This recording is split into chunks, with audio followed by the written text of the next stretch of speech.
If you ask the internet that who are the scariest serial killers of 20th century, then you'll get the list of these serial killers with their disturbing history. Number 1. John Wayne Gacy was an American serial killer whose murders of 33 boys and young men in the 1970s received international media attention and shocked his suburban Chicago community, where he was known for his sociability and his performance as a clown at charitable events and children's parties. Gacy, known as the Killer Clown because he performed at children's parties as Poco the Clown, sexually assaulted and murdered young boys and men, burying many of them in the crawl space of his house. Number 2. Richard Ramirez. His modus operandi included breaking into homes at night, which earned him the moniker Night Stalker. Ramirez's attacks were characterized by extreme brutality and a mix of sexual assault, murder, and burglary.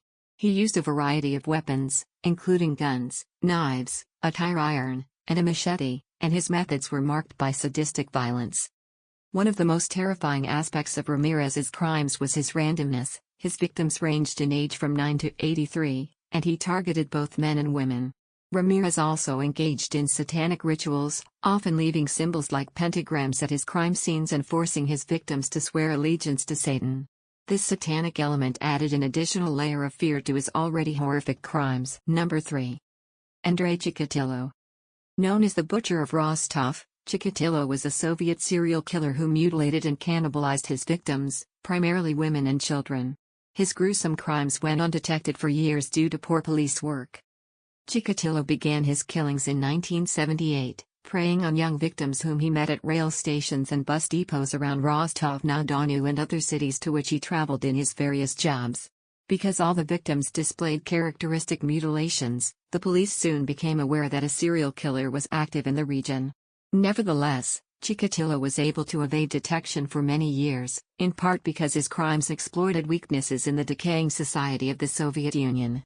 Poverty made young people eager to leave their homes for the city, but, since they often had no friends or contacts there and little money, they could easily be lured into dangerous situations, and their disappearances would often go on. Number 4. H. Holmes. He was an American swindler and confidence trickster who is widely considered the country's first known serial killer. The house he built for himself, which would become known as Murder Castle, was equipped with secret passages, trapdoors, soundproof rooms, doors that could be locked from the outside, gas jets to asphyxiate victims, and a kiln to cremate the bodies. Number 5. Pedro Alonso Lopez.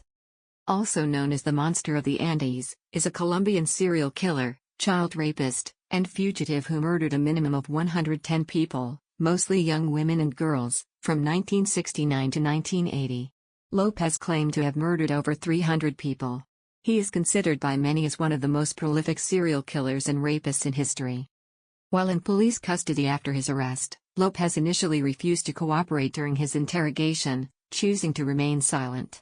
9. Eventually, he began to confess his crimes to police captain Pastor Cordova, who had been placed in the same cell as him while posing as a prisoner. Lopez boasted that in total, he had murdered over 200 in Ecuador, some tens in Peru, and many more in Colombia. He described his modus operandi as first luring the victim away from public spaces with a trinket, before raping and strangling them with his bare hands. He additionally claimed that he would occasionally exhume the victims' bodies from their burial site and have tea parties with them. When asked about his motive for the murders, Lopez reportedly said, "I lost my innocence at age of 8. So I decided to do the same to as many girls as I could."